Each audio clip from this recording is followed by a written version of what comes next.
दुनिया इंडिया के साथ जो ट्रेड कर रही है वो पागल है। बिल्कुल पागल है कि नवाज शरीफ इतने ही खूबसूरत है कि उसके प्रिंटेड थैले हमें दिए जाएंगे। सर मैं वो फ्रेम यकीन करा के घर मानिए, उस आटे से आप रोजा रखे, रोजा हराम हो जाएगा। फिर मुंह तोड़ जवाब देना चाहिए। दोनों के खूनों में बहुत ज्यादा गर्मी है, उधर से बात होती है इधर से भी बात होती है। आंखें दिखाएंगे तो वो हमारी फौज जो है ना, पाक फौज, वो चीर देगी इसको। अच्छा, लेकिन उन्होंने कभी हमला नहीं किया है। वो बुज़दिल है ना, सर दोस्ती चाहते हैं ना। नारा अल्लाह अकबर का लगाने वाले हैं। जो हमारे जो नौजवान है ना, वो शहीद होते हैं। उनको इन्वेस्टर पैसा निकालता है तो हड्डियों से गूदा निकाल के ले जाता है। आपको एक मिनट के लिए ये लगता है, पाकिस्तानी भाइयों और बहनों जो ये वीडियो देख रहे हो, कि इमरान खान का गेम अमेरिकन ने बजा दिया क्योंकि इसने बोल दिया एब्सोल्युटली नॉट, हम तुम्हें ड्रोन के अड्डे नहीं देंगे। तक आपसे कोई बात नहीं होगी जब तक आप कश्मीर का मसला हल नहीं करेंगे। अच्छा। बाकी उसने मुबारक दी है तो हम उसको वापस मुबारक में ये कहेंगे कि हमारा नवाज शरीफ उठा के ले जाओ, हमें नहीं चाहिए। आप अपनी मुबारक भी पास रखो, नवाज शरीफ भी ले जाओ। उन्हें पाकिस्तान से कुछ भी नहीं चाहिए। पीएम नरेंद्र मोदी मंगलवार को शहबाज शरीफ को पाकिस्तान के प्रधानमंत्री पद की शपथ लेने पर बधाई दी। वोटों की धांधली के आरोप में घिरे निर्णायक चुनाव में लगभग एक महीने बाद शरीफ ने सोमवार को पाकिस्तान के प्रधानमंत्री के रूप में शपथ ली और नकदी से जूझ रहे देश की बागडोर दूसरी बार संभाली। आपको बताते चले कि जेल में बंद पूर्व प्रधानमंत्री इमरान खान की पाकिस्तान तहरीक-ए-इंसाफ द्वारा समर्थित निर्दलीय उम्मीदवारों के ने सबसे अधिक सीटें जीती, लेकिन संसद में बहुमत हासिल करने में असफल रही। इसलिए पाकिस्तानियों में गुस्सा फूट रहा है। तो आइए आगे वीडियो देखते हैं। सेलेक्टेड गवर्नमेंट जो है वो इस टाइम बन चुकी है। शहबाज शरीफ साहब जो है वो प्राइम मिनिस्टर ऑफ पाकिस्तान मुंतखब हो चुके हैं। अगर मैं बताऊं तो IMF की तरफ से भी जो है एक बॉम्ब नई गवर्नमेंट के ऊपर गिरा दिया गया है। वो इस शक्ल में गिराया गया कि 1300 अरब के मज़ीद टैक्सेस जो है वो पाकिस्तानी गरीब आवाम, पाकिस्तानी लाचार आवाम के ऊपर लगाने का हुक्म दिया गया है। अद्वियात से लेकर पेट्रोल की प्राइसेस, जो बुनियादी चीज़ें हैं, तमाम के ऊपर जो है वो टैक्सेस को बढ़ा देने का जो है IMF की तरफ से हुक्म आया है। इंडिया के प्राइम मिनिस्टर नरेंद्र मोदी ने शहबाज शरीफ को मुबारकबाद दी है कि आपको दूसरी दफा मुल्क पाकिस्तान का वजीर आजम मुंतखब किया गया है। पाकिस्तान में नई हुकूमत आ चुकी है। शहबाज शरीफ ने हल्फ उठा लिया है और जिस तरह से जब उन्होंने हल्फ उठाया है, फौरन ही प्राइम मिनिस्टर मोदी ने बेस्ट विशेस भेजी हैं, कांग्रेचुलेट किया है प्राइम मिनिस्टर शहबाज शरीफ को कि आपको मुबारक हो, आप पाकिस्तान के वजीर आजम मुंतखब हो चुके हैं। कश्मीर के मुद्दे को साइड पर रखते हुए गुड विशेस पाकिस्तान को सेंड की गई हैं PM मोदी की जानिब से। इससे पहले खबर सामने आ रही थी कि प्राइम मिनिस्टर मोदी को ग्लोबल पीस अवार्ड के लिए भी चुना जा चुका है और उनको ग्लोबल पीस अवार्ड भी दिया जाएगा। तो क्या प्राइम मिनिस्टर मोदी वाकई में ह्यूमैनिटी को प्रमोट करते हैं? जिस तरीके से उन्होंने कश्मीर के मुद्दे को साइड पे रख के पाकिस्तान को गुड विशेस भेजी है और एक अमन का पैगाम दिया है, क्या इस पॉजिटिव जेस्चर के बाद पाकिस्तान को भारत के साथ फ्रेंडली रिलेशंस के लिए कदम आगे बढ़ाना चाहिए, ट्रेड बहाल करनी चाहिए, पॉजिटिव जेस्चर देना चाहिए या नहीं? प्राइम मिनिस्टर तो बस तकरीला बिल्कुल भी अच्छा नहीं इंसान नहीं है वो। क्यों? मुझे वो अच्छा नहीं लगता, बस आई डोंट नो व्हाई। आपको अच्छा नहीं लगता? वो एक कंट्री के प्राइम मिनिस्टर हैं, वेल रेप्यूटेड पर्सनालिटी हैं, वो अपनी कंट्री के लिए, दुनिया के लिए कैसे साबित हुए हैं? नहीं, अपनी कंट्री के लिए चाहे वो अच्छे साबित हुए हैं, लेकिन I don't like him. Why you don't like him? Because I don't know. No, लेकिन इतनी नफरत आती कहाँ से कि हमें वजह भी नहीं पता होती, लेकिन स्टिल जबान से निकल रहा होता है कि we don't like Bharat, we don't like PM Modi. क्या वजह है? आखिर क्या वजह है कि जहां 1300 अरब के जो है वो IMF की तरफ से टैक्सेस का कहा गया है, वहां हमारे नए बनने वाले वज़ीर आज़म ने अपनी पहली स्पीच में ही कश्मीर का जिक्र करके कहा है कि बहुत जल्द हम भारत से जो है वो कश्मीर ले लेंगे।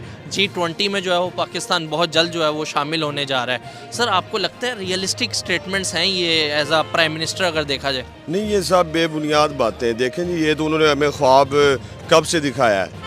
अभी हम हकीकी आज़ादी हासिल कर ही नहीं सके। सही लफ्ज़ों में हमारे कश्मीर भाइयों के साथ जैसे ज़्यादती हो रही है, आप देख सकते हैं कि हर दिन वहाँ पे मुजालिम हो रहे हैं। ठीक है, तो इनको चाहिए कि एक वो अमली तौर पे काम करके दिखाएं ताकि हमें फीलिंग्स वो आएँ, वो पता चले कि ये हमारे मुल्क के लिए भी कुछ कर रहे हैं और ना कि हमारे मुल्क के लिए उनके लिए भी कुछ कर रहे हैं। ये सिर्फ एक बातों तक ये महदूद होकर रह गए। बताएगा कि ऐसा है वैसा। जब से डॉक्टर जयशंकर आए हैं और जब से डॉक्टर जयशंकर बने हैं भारत के फॉरेन मिनिस्टर, ये एक थ्रिलर फिल्म की तरह चलता है। बिल्कुल मैंने कभी ऐसा नहीं सोचा था कि कोई भारत का फॉरेन मिनिस्टर इतना बड़ा स्टार होगा पब्लिक की आईज में, that he will become a person of the masses. ये मैंने डॉक्टर जयशंकर के आने से पहले कभी नहीं सोचा था, और बहुत पहले भी। आई मीन सुषमा जी थी foreign minister, she was a very capable, a very competent foreign minister. I mean she was fantastic, no doubt, इसमें कोई शक ही नहीं है।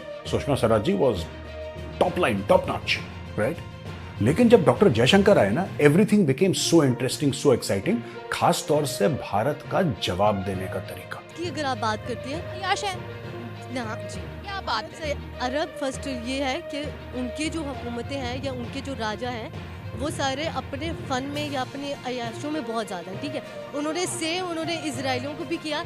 जब कनाडा के जो सदर हैं वो गए और उन्होंने मोहम्मद बिन सलमान ने उनसे डिस्कशन करनी थी फ़लस्तीन के हवाले से, तो वो उनसे नहीं मिला। 3 दिन तक वो वहीं पे रहा, ठीक है। अरब की बात कीजिए, उनकी हुकूमतों की बात, तो मैं लानत भेजती हूँ, सच में लानत भेजती हूँ। वो पे लानत जी, उन्हीं से कर्जा मांगते हैं, उन्हीं को आइडियल कहते हैं, फिर गाली भी उन्हीं को देते हैं। इंडिया को एक साइड पे छोड़ दे, वो हमारा दुश्मन मुल्क है, वो हमारे लिए कोई अच्छी सोच रख नहीं सकता।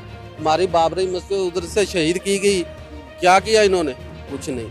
लेकिन ये मुसलमानों को मरवा सकते हैं, इसको अच्छा पैगाम कोई नहीं दे सकते। इंडिया से इतनी नफरत क्यों है आपको? आपके अल्फाजों में इंडिया के लिए जो गुस्सा नजर आ रहा है, इसके पीछे क्या वजह? बाद इमरान खान ने एक काम किया है जो उसको मुंह पे चमाटा मारा, उनका अभिनंदन वापस किया है, ये हमारे लिए फख्र की बात है। हमें वजीर आजम ऐसा चाहिए कि जो हर मुल्क के आगे सीना तान के खड़ा हो, झुकना नहीं चाहिए। हम मुसलमान हैं, हम जान दे भी सकते हैं, जान ले भी सकते हैं। वो कह रहे हैं कि आर्टिकल 370 रिमूव होने के बाद वहाँ पर जितनी डेवलपमेंट हुई है, हम उससे बहुत खुश हैं। नहीं, चले आप मुझे ये बताएं कि ये फिर जो पाकिस्तान की पॉलिसी थी, जो इमरान खान वगैरह, वो सारे बेवकूफ़ थे जो उन्होंने किया है। एक आप अक्लमंद हैं।